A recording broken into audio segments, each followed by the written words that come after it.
Consider करता एखाद्या सिच्युएशनला, त्या सिच्युएशनला टाईमनुसार कन्सिडर करता. तर एक्झाम टाईममध्ये बेसिकली किंवा सबमिशन टाईममध्ये, एक्सटर्नलच्या टाईममध्ये आणि इन जनरल आपण जेव्हा कन्सिडर करतो की नॉर्मल सिच्युएशनमध्ये.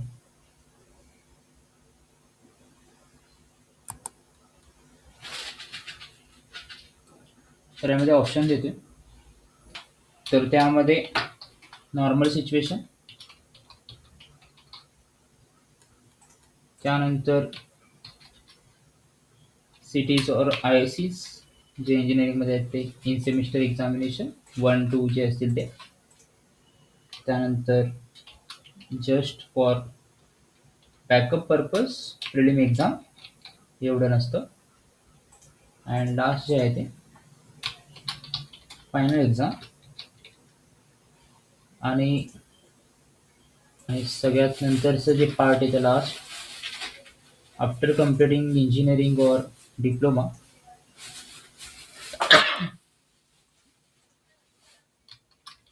प्लेसमेंट कन्सिडर केलं. त्या नॉर्मल सिच्युएशनमध्ये इन जनरल सगळ्या गोष्टी आल्या. इन जनरल म्हणजे काय, फॉर एक्झाम्पल तुम्हाला कुठेतरी फिरायला जायचं, ट्रिप करायची, ते एक गोष्ट आली. तुम्ही एखादी गोष्ट, एखादी कन्सेप्ट लर्न करताय, ती नॉर्मल सिच्युएशनमध्ये येते. आणि ज्याला आपण जास्त प्रायोरिटी देते त्याला आपण एक वेगळी कॅटेगरी कन्सिडर केली. ऑब्विसली प्रायोरिटी जी आहे त्या पर्टिक्युलर टाईममध्ये असते. Class test, prelim, final exam आणि जेव्हा प्लेसमेंट ड्राईव्ह होतील तुमचे नेक्स्ट, जेव्हा इंजिनिअरिंगला तुम्ही जाता त्यावेळेस. जर नॉर्मल सिच्युएशनला आपण सगळ्या जे बाकीचे टास्क आहेत त्याच्यामध्ये मी टाकलं, कारण हे जे काम आहे, बाकीचे जे काम आहेत हे फिक्स्ड आहे, शेड्यूल फिक्स असतं तुमचं आता स्टुडंट असल्यानंतर. म्हणजे सेमिस्टरमध्ये क्लास टेस्ट, त्यानंतर प्रिलिम एक्झाम, मग फायनल एक्झाम आणि मग फायनल इयरला गेल्यानंतर मग प्लेसमेंट्स. हा जो पॅटर्न आहे ना तो फिक्स केला. तर माझा म्हणण्याचा उद्देश काय आहे की जेव्हा ॲज ए स्टुडंट किंवा ॲज ए पर्सन म्हणून आपण थिंक करतो, तेव्हा या सगळ्या गोष्टीसोबत ॲडिशनली तुम्हाला काहीतरी करावं लागतं. मग ॲडिशनली करणं म्हणजे ह्या स्टडीला रिलेटेड करणं एक पहिला पॉईंट झाला. म्हणजे स्टडी रिलेटेड एखादा प्रोग्रामिंग कन्सेप्ट लर्न करा आणि त्याला डेव्हलप करा, हा एक वे झाला. मग त्याच्यामध्ये पण परत ट्रॅडिशनल मेथड्स, लॉजिक डेव्हलपमेंट येतं. त्यानंतर आपण लर्न करतो लेसन्स. म्हणजे इन जनरल भरपूर साऱ्या अशा गोष्टी ॲड होत जातात, जे की फायनलला एखाद्या पर्टिक्युलर पॉईंटला ते मॅच होतात. म्हणजे कधी कधी ते फायनल एक्झाममध्ये उपयोगी पडतं किंवा इन जनरल ते प्लेसमेंटसाठी इम्पॉर्टंट असतं. असं बऱ्याच वेळा सांगितलं जातं टेक्निकल जेव्हा आपण डिस्कशन करतो. अपार्ट फ्रॉम दिस, जे तुमचं बिहेवियर आहे ते बिहेवियर आणि जे वे ऑफ थिंकिंग आहे ते इच स्टेजला बदलत जातं. मग आपण त्याला 2 कॅटेगरीमध्ये डिवाइड करतो. फर्स्ट जे आहे ते आपण त्याला कन्सिडर करतो की मला येतंय आणि त्याला दुसऱ्या वेनी कन्सिडर करतो की ते मला येत नाही. बरं, सांगायचं तात्पर्य काय की एखादी गोष्ट आपण एवढ्या शेड्यूलमधून एखादी गोष्ट करायला जातो, तर तेव्हा काहीतरी नोटिफिकेशन येतं किंवा काहीतरी असाइनमेंट येतं, सबमिशन येतं. त्या गोष्टीमध्ये आपण जेव्हा एखादी गोष्ट तुम्हाला इनोव्हेटिव्ह करायची असते किंवा तुम्हाला इन जनरल कोणीतरी बोललेलं असतं हे चांगलं काम केलंय. फॉर एक्झाम्पल तुम्ही ड्रॉइंग चांगलं काढताय, पेंटिंग चांगलं काढताय किंवा तुम्हाला वाचायची आवड आहे, तर ही जी गोष्ट लहानपणी तुम्ही फॉर एक्झाम्पल स्पीच दिलं असेल, अशी एखादी तरी गोष्ट असते जी 1ली ते 10वी मध्ये तुम्ही केली आहे, पण त्याचा फॉलोअप किंवा त्याचा जो ज्या पद्धतीनं तुम्ही त्याला चालू ठेवायला पाहिजे होतं, ते व्यवस्थित झालं नाहीये. मग नॉर्मल सिच्युएशनमध्ये आपण त्याला काहीतरी मॅनेज करू शकतो. काहीतरी त्याला एक प्रोसिजर सेट करू शकतो. जेणेकरून जो तुमच्या माइंडवरचं जे प्रेशर आहे, ते प्रेशर थोडं रिलीज होण्यासाठी काहीतरी लागतं. मग प्रेशर रिलीज होणं म्हणजे काय, की 2 गोष्टी आहेत, की आहे त्या गोष्टीचा अभ्यास करत राहणं किंवा त्या रिलेटेड तो प्लस अजून काहीतरी करत राहणं. तर या दोन्हीतला महत्त्वाचा फरक जो आहे तो मल्टिपल जे आपल्याला करायचं आहे, ते at a same time implement करता यायला पाहिजे. तर इथे एक सिंपल एक्झाम्पल सांगतो. जी जर्नी असते, त्या जर्नीमध्ये तुम्हाला जे गाईड केलं जातं, त्या पद्धतीनं जर विचार करायला गेलं, तर अकॅडमिक म्हणजे टीचर्स अँड पॅरेंट्सचा रोल एक सिंपल असतो, की ॲट दी पर्टिक्युलर स्टेज तुम्हाला ती डिग्री मिळाल्यानंतर मग त्या लास्ट इयरमध्ये तुम्हाला एक एक प्रेशराईज फील होतं, की प्लेसमेंट मिळायला पाहिजे, प्लेसमेंट मिळायला पाहिजे, ह्या कंपनीमध्ये एवढं पॅकेज पाहिजे, हे होतं. मग कन्सिडर करा, की 1 वर्ष तुमच्याकडे जो टाईम होता, त्या टाईममध्ये पण तुम्ही स्टडी केलात आणि जेव्हा तुम्ही फायनल इयरला आहेत, त्या टाईममध्ये पण तुम्ही स्टडीज करताय. जी गोष्ट तुम्हाला आवडली त्या गोष्टीचं काय? ज्या गोष्टीमध्ये तुम्हाला इंटरेस्ट होता, त्या गोष्टीचं तुम्ही तुमच्या लाईफमध्ये किती इम्प्लिमेंट केलं? जेव्हा आपण एखादी गोष्ट 100% करायला जातो, तेव्हा ती 100% होत नसते कोणाकडून पण. मग ते 100% जर घडवून आणायची असेल आणि ते ऑटोमॅटिक घडवायचं असेल, तर तुमच्या लाईफमध्ये असं काहीतरी पॉइंट पाहिजे, जे पॉइंट तुम्ही 1 सेकंद किंवा 10 सेकंद किंवा 5 सेकंद, मी सेकंदामध्ये म्हणतोय. जरी तुमच्या माइंडमध्ये ते रिवाईज झालं, की ती मेमरी अशी होती, तर तुमचं माइंड फ्रेश होतं, लगेच त्या पर्टिक्युलर गोष्टीकडे वळतं. मग अशी गोष्ट तुमच्या माइंडमध्ये पाहिजे. मग फॉर एक्झाम्पल एक्झामचं प्रेशर आहे. पहिल्यांदा आता मी एक सगळे केसेस एक्सप्लेन करतो त्या एक्झाम्पलवरनं. क्लास टेस्ट आहे, त्यानंतर इन सेमिस्टर एक्झामिनेशन आहे. असे जे इंटरनल एक्झामिनेशन आहेत, त्या केसमध्ये आपण क्वेश्चन आन्सर रीड करतो. नो डाउट क्वेश्चन आणि आन्सर करायला पाहिजे. पण ॲट पर्टिक्युलर एखाद्या स्टेपला वाटतं, की ह्या रिलेटेड जो आपला स्टडी होता, तो आपण नॉर्मल सिच्युएशनमध्ये केला असेल आणि ते नॉर्मल सिच्युएशनमधलं स्टडी जे आहे, ते तुम्हाला क्लास टेस्ट आणि इन सेमिस्टर एक्झामिनेशनला जर आठवलं up to 5%, up to 5% out of 100, तर त्याचं बर्डन तुम्हाला येत नाही. सिंपलचं एक एक्झाम्पल सांगतो. तुम्ही एखादा मूव्ही बघितलात, सेम मूव्ही तुमच्या फ्रेंडनी पण बघितला. त्या मूव्हीमधलं तुम्हाला एक फक्त पर्टिक्युलर सिच्युएशन जर आठवलं ना, तर तुम्ही त्याला कॉन्फिडंट असता. मग तुम्ही तुमच्या फ्रेंड्ससोबत डिस्कशन करू शकता. त्या 1 मिनिटाच्या क्लिपवरून तुम्ही 3 तास बोलू शकता. बट तुमच्या माइंडमध्ये जर तो 1 मिनिटाचा स्क्रिप्ट लोडच नाही झाला, तर तुम्हाला बोर होतं. सिमिलरली जेव्हा तुमच्या लाईफमध्ये एक्झाम्स, प्रेशर, बर्डन असतं, त्या 1 मिनिटाच्या स्क्रिप्टसारखं तुमच्या लाईफमध्ये काहीतरी अशी जादू पाहिजे, की ती जादू झाली की तुम्हाला एक स्पार्क मिळेल. मग तुमचा जो स्टडी आहे तो अजून चांगला होईल. मग त्या सिच्युएशनमध्ये जेव्हा तुमचं माइंड न्यूट्रल असतं, तेव्हा तुम्ही त्या प्रॉब्लेम स्टेटमेंटला, त्या कन्सेप्टला अशा पद्धतीने ॲनालिसिस करू शकता आणि समजू शकता, की त्याच्या अगोदर तुम्ही ते कधी केलंच नसेल. एकदा ऑब्झर्व्ह करून बघा.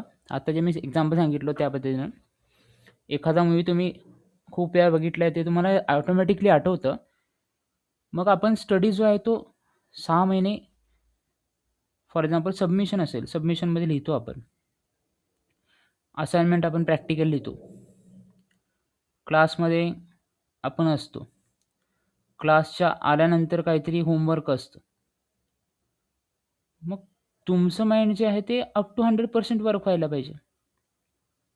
जसं की टीचर आणि बाकीचे पॅरेंट्स म्हणतात, की हे तुम्हाला यायला पाहिजे. पण त्या सिच्युएशनमध्ये प्रेशर तुमच्या माइंडवर असतं. डेडलाईनचं प्रेशर असतं आणि बाकी सगळ्या गोष्टी असतात. आणि मग एक्झाम टाईममध्ये काय चेंज होतं, फॉर एक्झाम्पल तुम्हाला काही क्वेश्चन आलंच नाही, तर तुम्ही डिस्कशन करता. तुम्ही त्याला तुमच्या माइंडला असं ट्रेन करता, की फॉर एक्झाम्पल एखादा क्वेश्चन मला येत नाही, तर मला ते जास्त वेळा रीड करावं लागेल. मग तुम्ही रीड करता, समोरच्याला सांगता, समजून सांगता, समजून घेता. मग तुमच्या माइंडमध्ये ते बंबार्डिंग होतं. मग ती गोष्टी लक्षात राहायला चालू होतात. रिअल फॅक्ट आहे. मी पण केल्या. काही गोष्टी पाठ पण केल्यात. बट जेव्हा नॉर्मल सिच्युएशनमध्ये असतो आपण, तेव्हा पण आपण स्टडीज करतोय. पण ते प्रेशर घेऊन करतोय.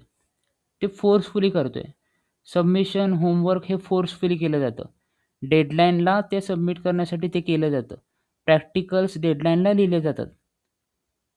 मग हा जो पॅटर्न आहे, तो पॅटर्न जर तुम्ही इंटरेस्टिंग केलात तुमच्या लाईफमध्ये, तर नॉर्मल सिच्युएशनमधला फक्त 1 तास तुम्ही स्टडी केलात, तर मोर दॅन सफिशियंट आहे. मग जेव्हा तुम्हाला राईटअप असतं, तेव्हा राईटअपमध्ये जे इम्पॉर्टंट पॉईंट आहेत ते लक्षात ठेवा. मी म्हणत नाही की 100 पेजेस तुम्हाला लक्षात ठेवायचे आहेत. Not necessary at all. 100 pages काय, त्याच्यामधले 10 पेजेस पण नाही, 1 पेज लक्षात ठेवायचं आहे. हे एवढं सिंपल असतं. कारण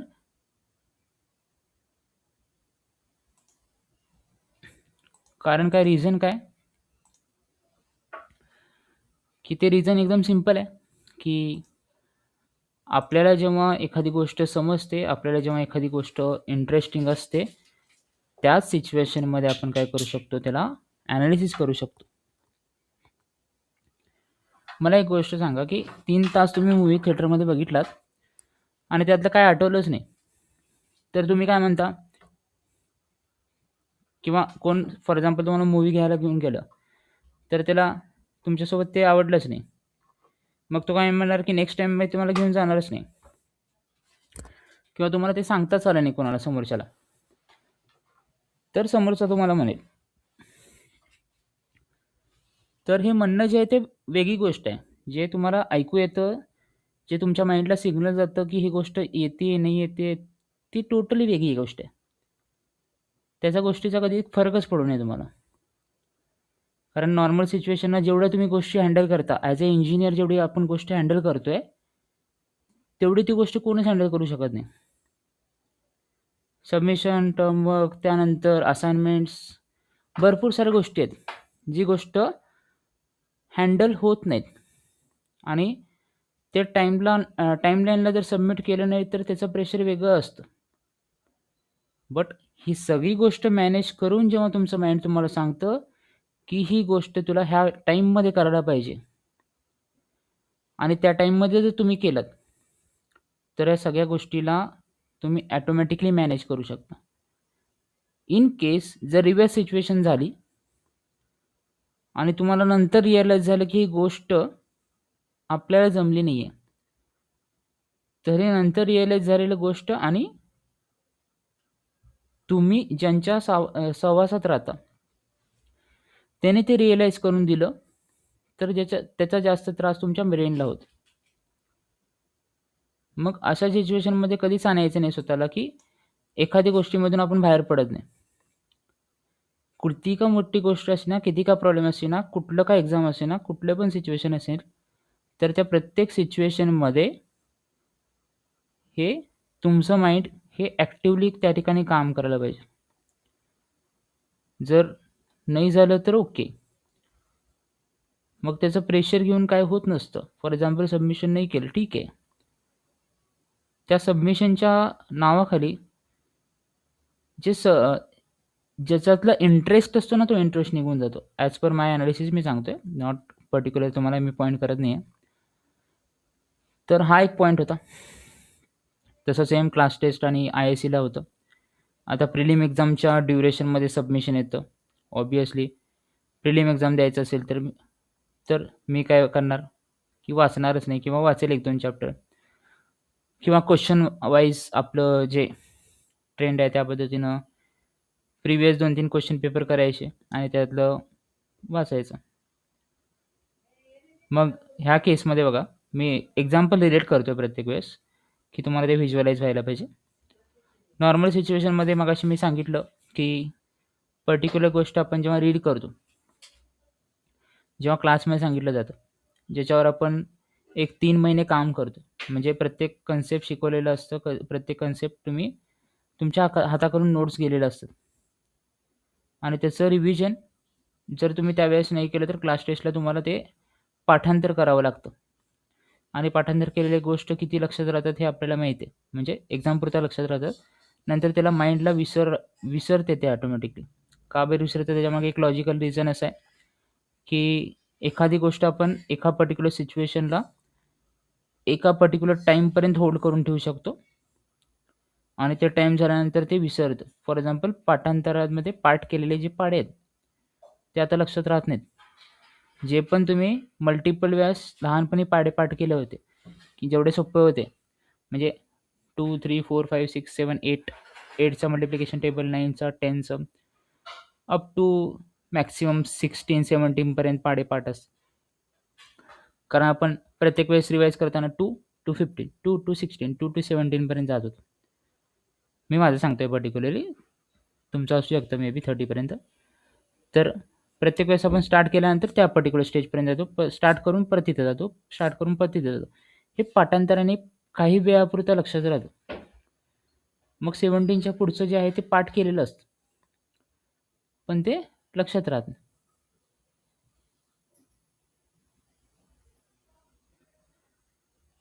मग असा प्रॉब्लेम येतो जेव्हा आपण एखादा कन्सेप्ट क्लास टेस्टमध्ये रिवाईज करतो किंवा जे रट्टा मारणं असं म्हणतो. त्या केसमध्ये ते होतं. मग आपण प्रिलिम एक्झाममध्ये ती गोष्ट जेव्हा आपण रिपीट करायला जातो, रिवाईज करायला जातो, त्या केसमध्ये पण क्लास टेस्टला ते पाठ केलं असेल, तर ते थोडाफार पाठ आठवतं, थोडं आठवत नाही. मग आपण परत प्रिलिम एक्झामसाठी 1 किंवा 2 चॅप्टर करायचं असं डिसाईड करतो. आणि मग सगळ्यात मोठी जी लढाई चालू होती ती फायनल एक्झामला होते.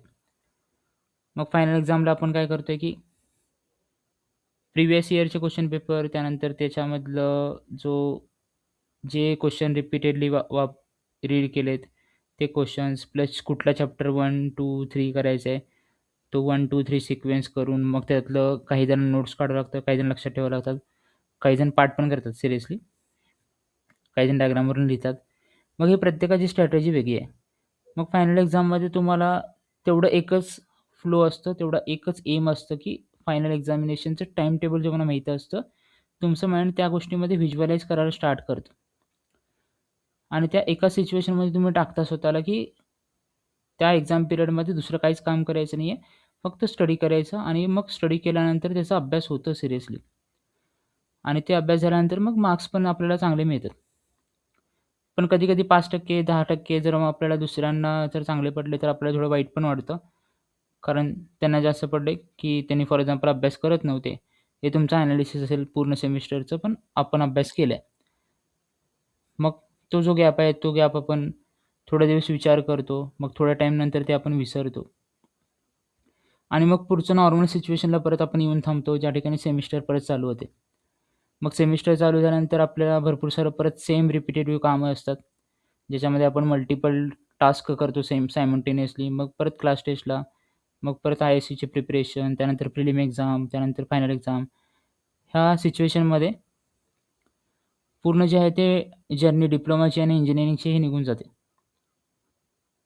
मग फॅक्ट असं आहे, की आपण सब्जेक्ट लर्न करतो, आपण टॉपिक लर्न करतो, आपण एक्झाम पास होतो.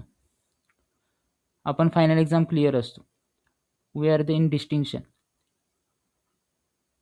पण ह्या सगळ्यात शेवटी जे करायचं असतं, ते तुम्ही आय थिंक प्लेसमेंटसाठी करणार किंवा फॉर एक्झाम्पल तुम्ही काहीतरी शिकण्यासाठी करताय, लेसन्स टू लर्न. मग जी गोष्ट आपण स्वतःला शिकवतो, जी गोष्ट आपण पर्टिक्युलर मोमेंटपर्यंत हँडल करतोय, जी गोष्ट तुम्हाला रिवाईज होते after 1 year, after 2 year, after 1.5 year, ती गोष्ट परमनंट राहते. आणि अशा परमनंट गोष्टीकडं जेव्हा आपण फोकस करतो आणि ते नॉर्मल सिच्युएशनमध्ये जर तुम्ही इम्प्लिमेंट केलं, तर भरपूर सारं टाईम जो आहे तुमचा सेव्ह होतो. आता हे एवढं सगळं सांगितलं, त्याच्या पाठीमागे एक हिस्ट्री आहे. ती हिस्ट्री का बरं आहे? काय आहे सांगतो. तर AI आणि ChatGPT हे सगळ्यांना माहिती आहे. तर आपण नॉर्मल सिच्युएशनमध्ये जेव्हा असतो त्यावेळेस जर इन केस एखादं क्वेश्चन नाही आलं, तर आपण ते समोरच्या टीचरला विचारत नाही फर्स्ट. ते आपण कोणालाच विचारत नाही. फॉर एक्झाम्पल ते क्वेश्चन जर क्लास टेस्टला किंवा एक्झामला पडलं असेल आणि त्याचं कुठलंच आन्सर तुमच्याकडं नोट डाऊनमध्ये नोट केलं नसेल, तर ते आपण ChatGPT आणि Googleला विचारतो. फॅक्ट काय आहे, की आपण नॉर्मल सिच्युएशनला असताना भरपूर सारे आपल्याला प्रॉब्लेम येतात. त्या प्रॉब्लेमचं सोल्युशन आपण तोपर्यंत काढत नाही, जोपर्यंत प्रॉब्लेम एक्स्ट्रीम स्टेजला जात नाही. म्हणजे दररोज शिकवलेलं जातं आणि दररोज तुम्ही शिकताय. मग टीचर हा तुम्हाला सांगतो, की हे शिकवल्यावर तुम्हाला क्लास टेस्ट दिली आहे आणि मग त्याच्यावरचे क्वेश्चनचे आन्सर सगळे तुम्हाला यायला पाहिजेत. हे एक्स्पेक्टेशन जे आहे, ते कधी फुलफिल होतं? If you want to learn 100%. जर तुम्हाला ते 100% शिकायचं असेल आणि तुम्ही 100% शिकलात, तर ते 100% इम्प्लिमेंट होतं. आणि ह्या 100%साठी आपण कधीच जात नाही. कारण मगाशी जे सांगितलं होतं त्या पॅटर्नमध्ये कुठंच असा मेथडच नाही आहे. कुठं अशी स्वतःला तुम्ही असे सांगितलंच नाही आहे किंवा तुम्हाला सांगितलं गेलंच नाही आहे, की आजच्या सिच्युएशनमध्ये आज जे सिलेबस झालाय, त्या सिलेबसवरून तुम्हाला काहीतरी क्वेश्चन स्वतः डेव्हलप करायचं आहे किंवा तुमच्या माइंडला असं काहीतरी इनोव्हेटिव्ह पाहिजे. फॉर एक्झाम्पल प्रोग्रामिंगचं एखादं सेशन झालं आहे. त्याच्यामधलं एखादा पॅटर्न घेऊन तुम्हाला एक छोटासा एक प्रोग्राम करायचा आहे, ज्याच्यामध्ये तुमचा इंटरेस्ट आहे. फॉर एक्झाम्पल एखादं पेंटिंग जे आहे, ते पेंटिंग करता येतं किंवा जे आता आपण बॉक्सेस तयार केले, ते बॉक्सेस प्रोग्रामिंग थ्रू तयार करता येतात. जे तुम्हाला एखादा मेसेज लिहायचं आहे, ते इनोव्हेटिव्ह मेसेज तुम्हाला लिहिता येतं. फॉर एक्झाम्पल तुम्ही पोएम असाल किंवा रायटर असाल, तर ते रायटिंग तुम्ही प्रोग्रामिंग थ्रू शिकू शकता. प्रोग्रामिंग लॉजिक डेव्हलप करून शिकू शकता. हे नॉर्मल सिच्युएशनमध्ये जेव्हा तुम्ही प्रॅक्टिस करता. मग ही प्रॅक्टिस कुठल्या मार्क्ससाठी नाही आहे, हे प्रॅक्टिस कुठल्या सबमिशनसाठी नाही आहे, हे प्रॅक्टिस तुमच्या नॉलेजसाठी आहे. आणि असं नॉलेज जेव्हा थेअरीला लिंक होतं, तेव्हा तुमचं माइंड जे आहे ते समजतं, की पर्टिक्युलर गोष्ट झाली, की पर्टिक्युलर गोष्ट तुम्हाला इम्प्लिमेंट करायची आणि पर्टिक्युलर गोष्ट ती इम्प्लिमेंट होतेच 100%. मग हा जो आहे तो स्टडी पॅटर्न आहे. हा जो तो माझा पॅटर्न आहे. मग माझा पॅटर्न का बरं म्हटलं, की या पर्टिक्युलर स्टेजमधून जिथं नॉर्मल सिच्युएशनमध्ये तुम्ही भरपूर काही करू शकता, जे एक्झाम सिच्युएशनमध्ये तुम्ही करताय. कॉन्सन्ट्रेशन असेल, हार्डवर्क असेल, त्यानंतर डेडिकेशन असेल, हे भरपूर साऱ्या गोष्टी तुम्ही एक्झाम सेक्शनमध्ये करताय. एक्झाम जेव्हा फायनल एक्झाम असते तेव्हा करताय. बट फायनल एक्झामच्या वेळेस जे करतो आपण, ते आपण मार्क्ससाठी करतो. ते आपण पास होण्यासाठी करतोय, ते आपण डिस्टिंक्शन मिळवण्यासाठी करतोय. आणि जेव्हा फायनल एक्झाम तुम्ही क्रॅक करता, 3 वर्ष तुमचे इंजिनिअरिंगचे संपलेले असतात आणि प्लेसमेंटमध्ये जेव्हा तुम्हाला एखादं प्रिपरेशन करायचं, तेव्हा सेपरेट प्रिपरेशन करावं लागतं. सेपरेट त्याचे सेशन अटेंड करावं लागतात. सेपरेट प्रोग्रामिंगचा क्लास लावावा लागतो. सेपरेट त्याच्यावरचे YouTubeचे व्हिडिओ बघावे लागतात, की एखादं लॉजिक कसं डेव्हलप करायचं. त्या सिच्युएशनला ज्या सिच्युएशनला तुम्हाला 4 वर्ष झाले इंजिनिअरिंगमध्ये आणि 4थ्या वर्षी तुम्ही लास्ट सेमिस्टरला बघताय, की इंजिनिअरिंगचा अभ्यास कसं करायचा. त्या सिच्युएशनमध्ये आपण ॲनालिसिस करतोय, की प्रोग्रामिंग कसं लॉजिक डेव्हलप करायचं. बरं मला सांगा, दररोज एखादं छोटं-छोटं जर टास्क केलात तुम्ही स्वतःच टाईम लावून एक 15 मिनिटाचं, तर 4थ्या वर्षात तुम्हाला आपल्या प्लेसमेंटसाठी कुठलं पण प्लेसमेंट ड्राईव्ह तुम्ही क्रॅक करू शकता. म्हणजे त्याला सेपरेट टाईम द्यायची गरजच नाहीये. त्या टाईममध्ये तुम्ही रिवाईज करू शकता. त्या टाईममध्ये तुम्ही स्वतःचं कॉन्फिडन्स लेव्हल बिल्ड करू शकता. तुमचं कम्युनिकेशन स्किल बिल्ड करू शकता. तुमची पर्सनॅलिटी बिल्ड करू शकता. तुमचे जे बाकीचे जेवढे गोष्टी आहेत, तेवढे बिल्ड करू शकता. तुमचं रिझ्यूम स्ट्राँग बनवू शकता. तुम्ही दुसऱ्यांना ट्रेन करू शकता. लॉट्स ऑफ थिंग आहेत, ज्याचा आपण विचार करत नाही. मग अशा भरपूर साऱ्या गोष्टी जेव्हा आपण लर्न करत जातोय, तेव्हा तुमच्यामध्ये जे इंटरेस्टिंग पार्ट आहे, त्या इंटरेस्टिंग पार्टला, त्या स्पार्कला जे आहे ते जागं ठेवा. आणि ते स्पार्क जे आहे ते इम्पॉर्टंट असतं लाईफमध्ये, जे तुम्हाला पुढे घेऊन जातं. ते प्रत्येक सिच्युएशनमध्ये तुम्हाला बाहेर काढतं. मग हा जो पार्ट आहे तो टेम्पररी आहे. 3 वर्ष डिप्लोमा, 4 वर्ष इंजिनिअरिंग. What about next? काहीतरी तुम्ही लर्न करताय, काहीतरी डेव्हलप करताय आणि त्या लर्न केल्याचं, डेव्हलप केल्याचं आउटपुट जे आहे ते तुम्हाला पुढच्या जर्नीमध्ये असणार आहेत. 3 वर्ष डिप्लोमाचे, 3 वर्ष इंजिनिअरिंगचे टोटल 6 झाले आणि त्यानंतर पी-एच-डी जर तुम्ही केला तर 4 ते 5 वर्ष. एम-टेक करून 2 वर्ष आणि पुढची 4 ते 5 वर्ष. मग हा एवढा स्टडी पॅटर्न आहे. आणि एवढ्या स्टडी पॅटर्नमध्ये जेवढे नंबर ऑफ डेज मिळतात, ते तुमचे हातातले डेज आहेत. त्यानंतर इथून जेव्हा सुटता तुम्ही, जेव्हा पास आउट होता इंजिनिअरिंगचा, तेव्हा जी सिच्युएशन असते ती वेगळी असते. आता ह्याच्यामधलं मी तर ए-आय, एम-एल आणि बाकी सगळ्या गोष्टीबद्दल बोललोच नाहीये. हे आपण इन जनरल बोलतोय आता. मग ए-आय, एम-एल त्यानंतर React.js, Node.js भरपूर साऱ्या टेक्नॉलॉजी आहेत. दररोज काही ना काही अपडेट होतं. ChatGPTचं मॉडेल दररोज ट्रेन होतं. कारण ते माणसाने माणसासाठी बनवलंय. मग फॉर एक्झाम्पल तुम्हाला एखाद्या बाकीच्या एका तुमच्या फ्रेंडला जर गाईड करायचं असेल, त्याला त्या सिच्युएशनमधून बाहेर काढायचं असेल, तर तुम्हाला त्या एका सेकंदामध्ये सांगता यायला पाहिजे. त्या 2 सेकंदामध्ये त्याला समजायला पाहिजे आणि पुढच्या 5 मिनिटामध्ये त्याचं माइंड फ्रेश होऊन तो कामाला जायला पाहिजे. म्हणजे जे काम आहे त्याचं ते चालू व्हायला पाहिजे. हे क्रिएट करायचं आहे. आणि हे क्रिएट कधी होतं माहिती आहे का? जेव्हा आपण हे सगळ्या गोष्टीला मॅनेज करतोय. This is just 20% of your task. बाकी सगळे जे एक्झाम आहेत, सगळे एक्झाम बाजूला ठेवा. हे फक्त 20% तुम्हाला उपयोगी पडतं. त्या प्लेसमेंटच्या इंटरव्ह्यू सेक्शनमध्ये फॉर एक्झाम्पल सी प्रोग्रॅमिंग तुम्हाला विचारलं आणि जर तुम्ही 40 सब्जेक्ट शिकला असाल, त्या 40 सब्जेक्टमधलं एक सब्जेक्ट तुम्हाला विचारलं जातं. म्हणजे पूर्ण इंजिनिअरिंगमधलं फक्त 20% तुमचं नॉलेज हे चेक केलं जातं. आणि मग त्या प्लेसमेंटची आपण भीती करतो. तुम्ही 2 महिने किंवा 1 महिने स्टडी केल्यानंतर एक एक्झाम असते. 1 महिन्यानंतर एक एक्झाम असते. मग त्या 1 महिन्याचा जो टाईम स्पॅन आहे, त्याच्यामध्ये तुम्ही जर टास्कला डिव्हाईड केलं, तर ती 1 तासाची एक्झाम ही तुम्हाला ईझी जाते. तसं इंजिनिअरिंगमध्ये जर प्रत्येक सब्जेक्टमधलं काही ना काही शिकत गेलं, तर त्या प्लेसमेंटमधलं 15 ते 20 मिनिटाचं इंटरव्ह्यू जास्तीत जास्त 1 तास असतं. हार्डली 1 तासाचं इंटरव्ह्यू असतं. मग त्या 1 तासामध्ये तुम्हाला एक्सप्लेन करायचं आहे का? नाही. तुम्हाला काही सेपरेट शिकायचं आहे का? नाही शिकायचं. जे तुम्ही 4 वर्ष केलंय, त्या 4 वर्षामध्ये तुम्हाला काय कळालंय, काही नाही कळालं असेल पार्ट. ते फक्त जेवढं तुम्हाला रिवाईज होतंय तेवढं तुम्हाला सांगायचं असतं.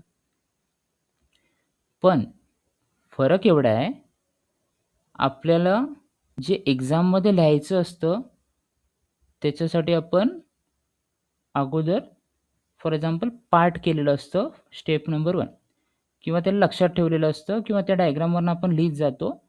हा थेरॉटिकल पार्ट झाला.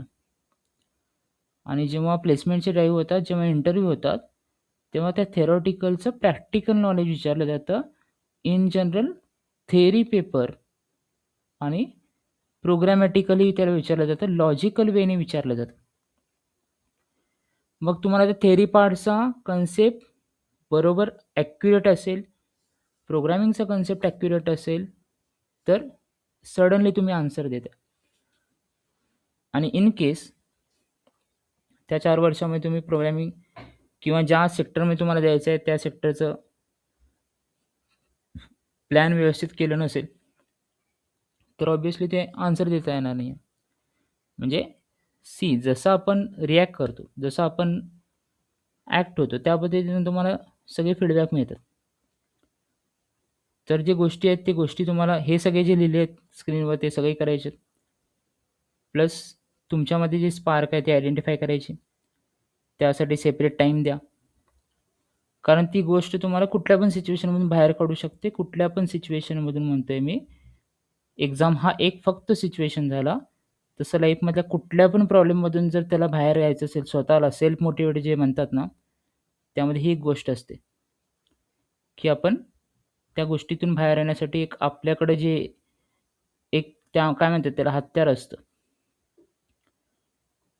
डान्सिंग, सिंगिंग एक्सेट्रा जे पण असेल ते ड्रॉइंग ॲटलीस्ट एक ना एक हॉबी प्रत्येकाला पाहिजे. कारण ती हॉबी तुम्हाला जगणं शिकवते आणि दुसऱ्याला जगवायला शिकवते. जगणं शिकवते म्हणजे तुम्हाला त्या प्रत्येक सिच्युएशन बाहेर काढायला सांगतं आणि जर कोण अडकलं असेल, त्याला हॉबी ते रिमाइंड करून त्याला पुढे जायला शिकवतं. आणि हेच मोटिव्हेशन जे आहे, हे मोटिव्हेशन तुम्हाला कुठल्या सिच्युएशनला काय करायचं हे ऑटोमॅटिक सांगतं. कुठल्या सिच्युएशनला काय करायचं हे ऑटोमॅटिक सांगतं.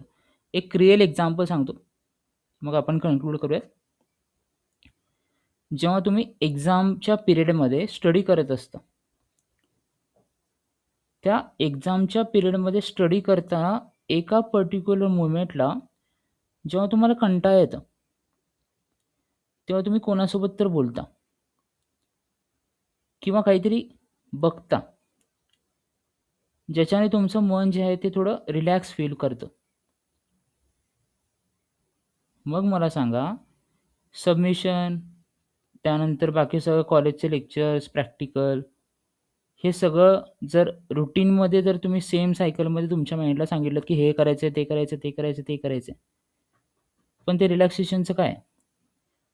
एक्झामच्या टाईममध्ये तुम्हाला रिलॅक्सेशन लागतं, की माइंड फ्रेश होतं. हे तुम्हाला माइंडला सिग्नल पास कधी होतं? तुम्ही एकाच गोष्टीमध्ये त्याच्यामध्ये आहेत, एक्झामच्या प्रिपरेशनमध्ये. पण नॉर्मल सिच्युएशनमध्ये असं नसतं. नॉर्मल सिच्युएशनमध्ये आपण भरपूर साऱ्या फेजेसमधून जातोय. स्टडी असतं, बाकी सगळ्या गोष्टी असतात, फ्रेंड्स असतात, बाकी फॅमिली असते. हे सगळ्या गोष्टींना मॅनेज जेव्हा तुम्ही करता, तेव्हा तुमचं सँडविच होतं.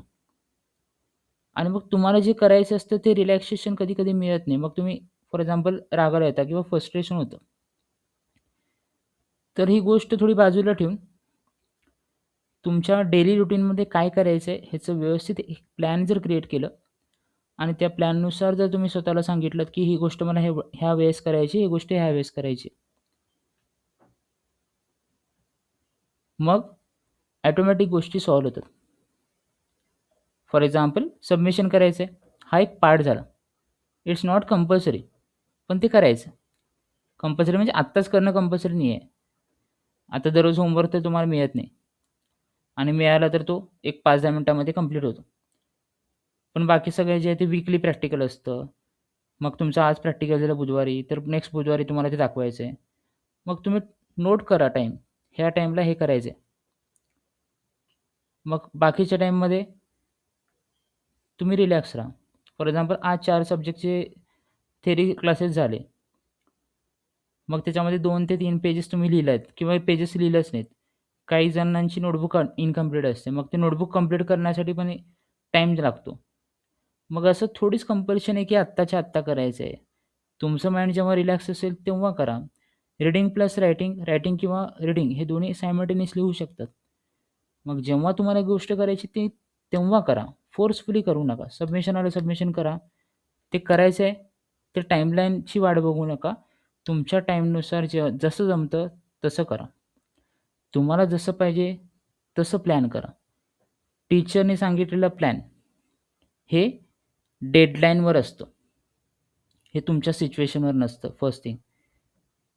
As a teacher I know that, की मी सांगितलेले जे टाईमलाईन आहे ते फॉलो काही गोष्टी करतात, काही गोष्टी होत नाहीत, पण ॲक्सेप्टेबल असतं. त्याचं मीनिंग असं नाही आहे, की लेट सबमिशन केलं, मार्क्स कमी आले. ह्याचं जे आहे ते पॅटर्न चुकीचं आहे. कारण मार्क्सचं जे आहे ते पॅटर्न सबमिशनवर नाही आहे, ते नॉलेजवर आहे. मग तुम्ही लेट सबमिशन केलं, तर ते ॲक्सेप्ट होतं. मग ते मार्क्स कमी आले तरी पण त्या सिच्युएशनला ॲक्सेप्ट करा. जेव्हा तुम्ही ॲक्सेप्ट करता, की मार्क्स कमी आलेत, पुढचं सबमिशन जे आहे ते टाईमवर ऑटोमॅटिकली होतं. मग ते परत 2 गोष्टी आहेत परत. टाईमवर ऑटोमॅटिकली होतं, मध्ये प्रेशर एक आहे आणि एक नॉर्मल सिच्युएशन आहे. जर तुम्ही ते डेडलाईन लक्षात ठेवून तुम्हाला जेव्हा टाईम आहे, तेव्हा जर ते कंप्लीट केलंत, तर ते नॉर्मल सिच्युएशनमध्ये पडतं. आणि तुमच्या माइंडमध्ये डेडलाईन आहे, पण डेडलाईनपर्यंत तुम्ही रिलॅक्स आहेत. मग तेव्हा ते परत प्रेशर असतं. मग नॉर्मल सिच्युएशनमध्ये जे आपण करतोय, ते पर्टिक्युलर गोष्ट होतात आणि ते चांगले होतात आणि त्याची जी जर्नी आहे ती वेगळी असते. ज्याच्यामध्ये आपण लर्न फ्रॉम एक्सपिरियन्स जो पॅटर्न आहे, तो आपण इम्प्लिमेंट करू शकतो. आपल्या ओन एक्सपिरियन्सवरनं त्या जर्नीला बिल्डअप करा. जेणेकरून तुमची प्रिव्हियसची जी कालची स्टेज आहे, त्याच्यापेक्षा तुम्ही आज पुढे आहेत. हा तुमचा सेल्फ ॲनालिसिस तुम्ही स्वतःला सांगा. मग आजच्या पुढं उद्याचं आहे, उद्याच्या पुढं परत आहे. हे तुमची जर्नी जी आहे ती थोडीफार इम्प्रूव्ह होत जाते आणि जेव्हा ती सक्सेस लेव्हलला पोहोचते, तेव्हा तुमच्या पर्सेंटेजसोबत जे अबोव्ह 90% पर्सेंटेज त्यासोबत तुमचा जो कॉन्फिडन्स आहे, तो पर्सेंटेजचा नसावा, तो पर्सेंटेज प्लस नॉलेजचा असावा.